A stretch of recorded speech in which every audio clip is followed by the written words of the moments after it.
குட்டீஸ், story time வந்தாச்சு. எல்லாரும் ஸ்டோரி கேட்க ஆர்வமா இருக்கீங்க அப்படின்னு தெரியும். இப்போ நம்ம இந்த வீடியோவில் புதையல் எடுக்கிற ஒரு அண்ணன் தம்பியை பற்றின கதையை பார்க்க போகிறோம். இந்த கதை உங்களுக்கு பிடிச்சிருக்கு அப்படின்னா இந்த கதையை லைக் பண்ணிவிட்டு, யாருக்கெல்லாம் நீங்கள் ஷேர் பண்ண நினைக்கிறீங்களோ அவங்களுக்கு ஷேர் பண்ணிவிட்டு சேனலை சப்ஸ்கிரைபும் பண்ணிவிடுங்க. வாங்க ஸ்டோரி கேட்க போகலாம். ஒரு ஊரில் ஒரு குடும்பம் இருந்துதான். அந்த குடும்பத்தில் ஒரு அம்மா, ஒரு தம்பி, ஒரு அண்ணன், 3 பேர் தான் இருந்தாங்களாம்.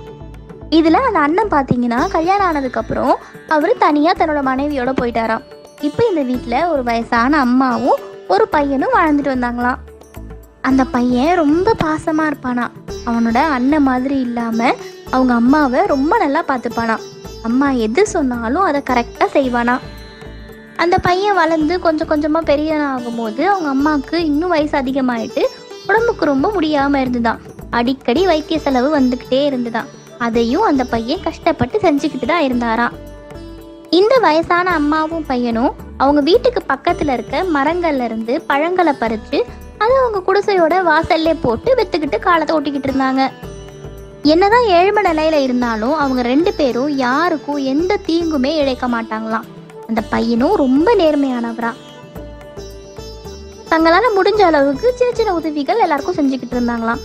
அதே மாதிரி பழங்களை பறிச்சு விற்கும் போது அதுல ஒரு பகுதியை அவங்க வீட்டு பக்கத்துல சுத்திக்கிட்டு இருக்க பறவைகளுக்கு கொடுத்துருவாங்களாம்.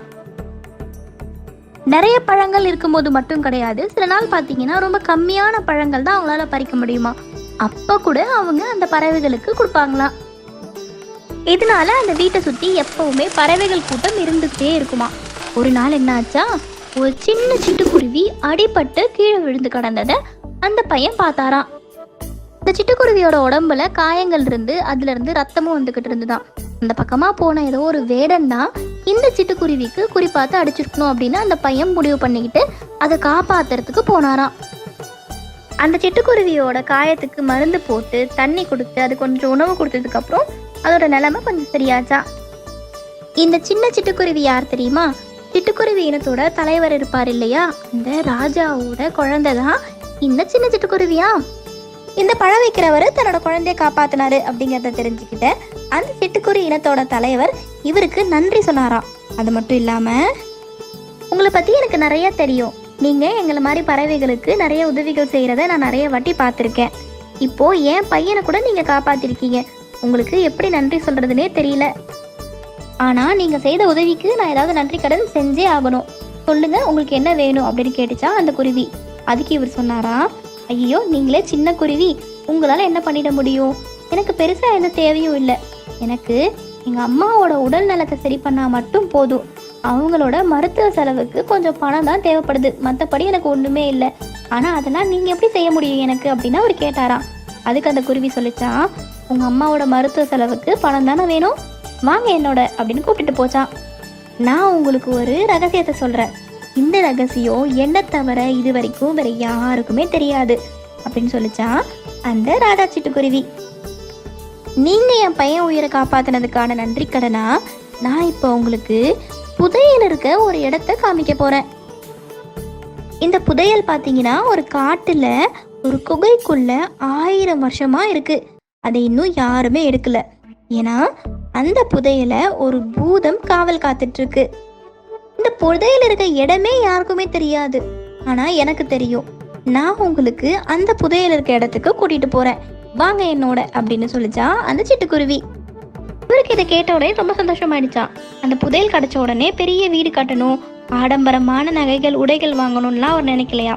அவர் என்ன நினைச்சாரு, அந்த புதையல் கிடைச்சதுல வர பணத்தை வச்சு தன்னோட அம்மாவோட நோயை குணப்படுத்த முடியும் அப்படின்றத நினைச்சு அவருக்கு ரொம்ப சந்தோஷமாயிடுச்சான். அவர் அப்படியே கிளம்பி அந்த ராஜா சிட்டுக்குருவியோட புதையல் இருக்க இடத்துக்கு போனாராம். அந்த குகை கிட்ட வந்த உடனே அந்த சிட்டுக்குருவி சொல்லிச்சான், இங்க பாருங்க, இதுக்குள்ளதான் அந்த புதையல் இருக்கு. என்னால இதுக்கு மேல உள்ள வர முடியாது, நான் வெளியிலே நின்னுக்கிறேன், நீங்க போய் அந்த புதையல் எடுங்க. ஆனா ஒண்ணு ஞாபகம் வச்சுக்கோங்க, அந்த புதையலை ஒரு பூதம் காவல் காத்துக்கிட்டு இருக்கு, நீங்க எதுக்கும் கொஞ்சம் ஜாக்கிரதையா இருங்க அப்படின்னு அந்த குருவி சொல்லிச்சான். சரி, அந்த புதையல் இருந்துச்சுன்னா அதில் இருக்க காசை வச்சு தன்னோட அம்மாவோட உடல் நலத்தை சரி பண்ணலாம் அப்படின்னு நினச்ச அந்த பழம் வியாபாரி என்ன பண்ணாரு, உள்ளே போனாரா. உள்ளே போனால் கொஞ்சம் தான் வெளிச்சம் இருந்துதான். ஆனால் அங்கே என்னெல்லாம் இருக்குது அப்படிங்கிறத அவரால் நல்லா பார்க்க முடியுது. அங்கே பார்த்தீங்கன்னா எல்லா இடத்துலையும் தங்க காசுகள் சிதறி கிடக்கா. அது மட்டும் இல்லை, அந்த குகையோட மத்தியில் ஒரு பெட்டியும் இருந்துதான். அந்த பெட்டிக்கிட்ட இவர் போகும்போது அந்த பெட்டியை இத்தனை வருஷமா காவல் காத்துக்கிட்டு இருந்த அந்த பூதம் வந்துடுச்சான். உனக்கு எவ்வளவு தைரியம் இருந்தா என்னோட குகைக்கு வந்து என்னோட புதையல் எடுக்க பார்ப்பேன், உன்னை இப்போ என்ன பண்றேன் பாரு அப்படின்னு அந்த பூதம் கோபமா அவர்கிட்ட வந்துச்சான். அப்போ அவர் என்ன தெரியுமா சொன்னாரு,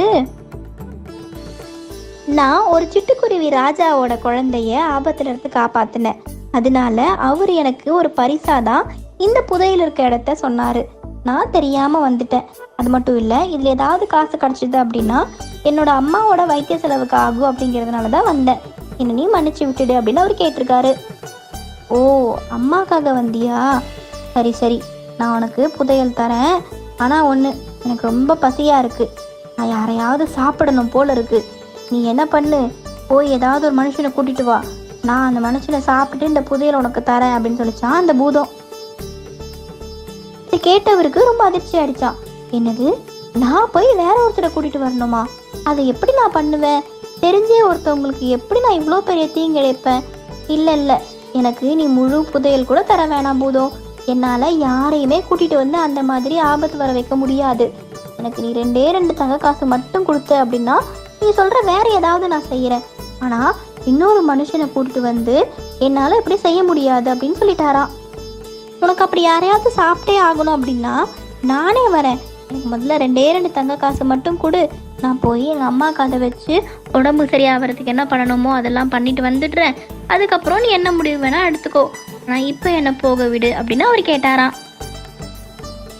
இதை கேட்ட அந்த பூதம் சொல்லிச்சான், சரி சரி, உன்னை பார்த்தா நல்லவ மாதிரி தான் இருக்கு, இந்தா இந்த தங்க காசு வச்சுக்கோ, இப்போ உங்கள் அம்மாவோட உடம்பு சரி பண்ணுறதுக்கு பாரு, அதெல்லாம் சரியானதுக்கப்புறம் நீயா வந்துரு என் குகைக்கு அப்படின்னு அந்த பூதம் சொல்லிச்சான். அவரும் சரின்னு சொல்லிட்டு வெளியில வந்தாராம். வெளியில வந்து அந்த குருவி கிட்ட நடந்ததெல்லாம் சொல்லியிருக்காரு. அதுக்கு அந்த குருவி ராஜா சொன்னாரா, இங்க பாரு, நீ எதுக்கு திருப்பி இந்த குகைக்கு போற? வேண்டாம் வேண்டாம், நீ இந்த 2 தங்க காசு மட்டும் கூட வச்சுக்கோ, நீ உன்னோட உயிர் எதுக்கு நீ வந்து இழக்க போற, நீ திருப்பி இங்க வர வேண்டாம் அப்படின்னு அந்த குருவி சொல்லிச்சான். அதுக்கு அவர் என்ன சொன்னாரா, இல்ல இல்ல, அந்த பூதத்துக்கு நான் வாக்கு கொடுத்துருக்கேன், எனக்கு அது இந்த 2 தங்க காசு கொடுக்கும் போதே நான் சொல்லிட்டேன், எங்க அம்மா உடம்பு சரியானதுக்கு அப்புறம் நானே வந்துடுறேன் அப்படின்னு. அதனால சொன்ன வாக்க நான் மீற மாட்டேன், நானே இந்த குகைக்கு திரும்பி வந்துருவேன் அப்படின்னு சொல்லிட்டு அவர் அம்மாவை பார்க்கறதுக்கு போனாராம். வீட்டுக்கு வந்து அந்த அம்மாவை ஒரு பெரிய மருத்துவர்கிட்ட கூட்டிட்டு போயிட்டு அங்க அவங்க உடம்புக்கு வைத்தியம் பார்த்ததுக்கு அப்புறம் அவங்களோட உடம்பு சரியாயிடுச்சான். இவர் என்ன பண்றாரு, உடனே தான் வாக்கு கொடுத்த மாதிரியே அந்த பூதத்துக்கிட்ட திருப்பி வந்து நின்னாராம். பூதம், நீ கொடுத்த தங்க காசை வச்சு எங்க அம்மாவோட நோயை குணப்படுத்திட்ட, உனக்கு ரொம்ப நன்றி, இப்ப நீ என்ன வேணா பண்ணிக்கோ அப்படின்னு சொன்ன உடனே அதுக்கு ரொம்ப ஆச்சரியமாயிடுச்சான். நீ ரொம்ப நேர்மையானவனா இருக்க, சொன்ன வாக்க சொன்னபடி செய்யற, அதனால எனக்கு உன்னை ரொம்ப பிடிச்சிருக்கு.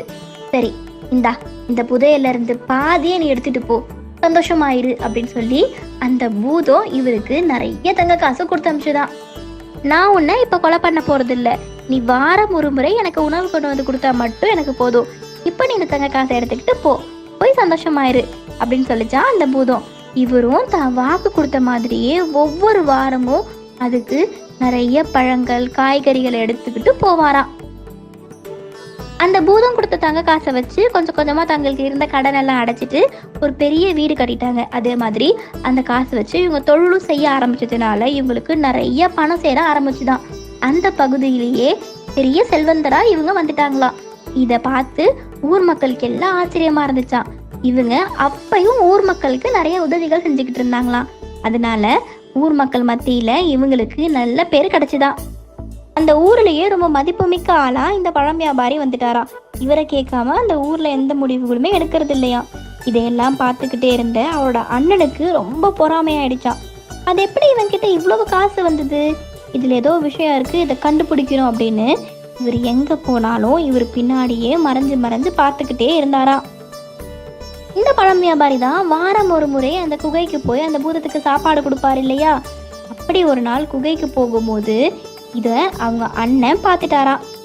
ஓ, இந்த குகையில இருந்தா நீ பணத்தை எடுத்து இவ்வளவு பெரிய பணக்காரன் ஆயிருக்கியோ, சரி சரி, நானும் இந்த குகைக்கு போறேன், பணம் எடுக்கிறேன், பணக்காரன் ஆகிறேன் அப்படின்னு நினைச்சுக்கிட்டு இந்த பழம் வியாபாரி அந்த பூதத்துக்கு சாப்பாடு கொடுத்துட்டு போனதுக்கு அப்புறம் இவங்க அண்ணன் உள்ள போயிருக்காரு. இவங்க அண்ணனை அந்த பூதமும் பார்த்துருச்சான். இவரை பார்த்து அந்த பூதத்துக்கு கோபம் வந்துருச்சான். ஆமா, யார் நீ, எதுக்கு என் குகைக்கு வந்த அப்படின்னு அது கேட்கும் போது இவர் சொன்னாரா, இப்போ வந்துட்டு போனான் இல்லையா, அவன் என்னோட தம்பி தான். அவனுக்கு நீ நிறைய உதவி பண்ற அப்படின்னு எனக்கு தெரியும். எனக்கும் கொஞ்சம் காசு கூட அப்படின்னு கேட்டிருக்காரு. அதுக்கு அந்த பூதம் சொல்லிச்சான், உனக்கு காசு வேணுமா? சரி, நான் உனக்கு தங்க காசே தரேன். ஆனால் எனக்கு நீ ஒரு விஷயம் பண்ணணும், செய்வியா அப்படின்னு கேட்டுச்சான் அந்த பூதம். பூதம், உனக்கு நான் என்ன பண்ணணும்னு சொல்லி கண்டிப்பாக பண்ணுறேன் அப்படின்னு அவர் சொன்னாராம். அதுக்கு அந்த பூதம் சொல்லிச்சான், இங்கே பாரு, எனக்கு ரொம்ப பசியாக இருக்குது. எனக்கு நீ இப்போ போய் யாராவது நான் சாப்பிட்றதுக்கு கொண்டு வா. நான் அந்த மனுஷனை சாப்பிட்டதுக்கு அப்புறம் என் புதையல் ஃபுல்லாத்தையும் நீ எடுத்துக்கலாம் அப்படின்னு அது சொல்லிச்சான். இவரும் அப்படியே யோசிச்சுட்டு இரு நான் போயிட்டு வந்துடுறேன் அப்படின்னு சொல்லி வந்து என்ன பண்ணியிருக்காரு, அவர் தோட்டத்தில் வேலை செய்கிற ஒருத்தனை கூட்டிகிட்டு போயிருக்காரு அந்த குகைக்கு. இவனும் தன்னோட முதலாளி எங்கே கூப்பிடாரு அப்படிங்கிறத கேட்காம அவர் கூப்பிட்ட இடத்துக்கு அந்த குகைக்கே வந்துட்டானா. பூதம், இந்தா நீ கேட்ட மாதிரியே ஒரு மனுஷனை கூப்பிட்டுட்டு வந்துட்டேன். இந்த மனுஷனை நீ என்ன வேணா பண்ணிக்கோ, ஆனா எனக்கு அந்த புதையல் கொடுத்துரு, சரியா அப்படின்னு கேட்குறாரா அந்த பொறாம பிடிச்ச அந்த அண்ணன். இப்போதான் என்ன நடக்குது அப்படின்னு அந்த வேலை செய்யறவருக்கு தெரிய ஆரம்பிக்குதா. என்ன முதலாளி சொல்றீங்க, என்ன இந்த பூதம் சாப்பிட போதா அப்படின்னு அவன் அதிர்ச்சியா கேட்டானா. அந்த வேலை செய்யறவரு இப்படி நடக்கிறது தெரியாம வந்து மாட்டிக்கிட்டு அதிர்ச்சியா சொன்னதை பார்த்த அந்த பூதத்துக்கு பாவமா இருந்ததா. சரி, நான் உனக்கு ஒரு வாய்ப்பு தரேன், நீ போயிட்டு வேற யாராவது கூப்பிட்டு வா, அப்ப நான் உன்னை விட்டுடுறேன் அப்படின்னு அது சொல்லியிருக்கு. ஐயோ, அது எப்படி அடுத்தவங்களை இப்படி மாட்டி விட முடியும்? என்னால இப்படி யாருக்கும் தீங்கு செய்யவே முடியாது. ஏன் முதலாளி செஞ்ச தப்ப நான் செய்யவே மாட்டேன். வேணும்னா நீ என்னோட உயிரை எடுத்துக்கோ அப்படின்னு சொன்னாரா அந்த வேலை செய்யறவரு. இதை கேட்ட அந்த பூதம் என்ன பண்ணுச்சு, இவ்வளவு நேர்மையா இருக்க அந்த வேலைக்காரருக்கே புதையல்ல பாதியை கொடுத்துருச்சான். அந்த கெட்ட எண்ணம் பிடிச்ச முதலாளி என்ன ஆனாரு, அவர் அதுக்கப்புறம் அந்த குகையிலிருந்து வெளியிலே வரலையா. ஒரு புதையல்னால நல்ல எண்ணங்களோட இருந்த ஒரு தம்பி எப்படி வாழ்க்கையில முன்னேறினாரு அப்படிங்கிறதையும், அதே மாதிரி கெட்ட எண்ணங்கள் இருக்க ஒரு அண்ணன் எப்படி ஒண்ணுமே இல்லாம போனாரு அப்படிங்கிறத பத்தியும் நம்ம இந்த வீடியோல பார்த்தோம். இந்த கதை உங்களுக்கு பிடிச்சிருந்துச்சுன்னா லைக் பண்ணிடுங்க. நம்ம சேனல்ல இருக்க மற்ற கதையெல்லாமும் போய் பாருங்க. அதெல்லாம் பிடிச்சிருக்கு அப்படின்னா சேனலை சப்ஸ்கிரைப் பண்ணிடுங்க. நாளைக்கு வேற ஒரு கதையோட மீட் பண்ணலாம். பாய்.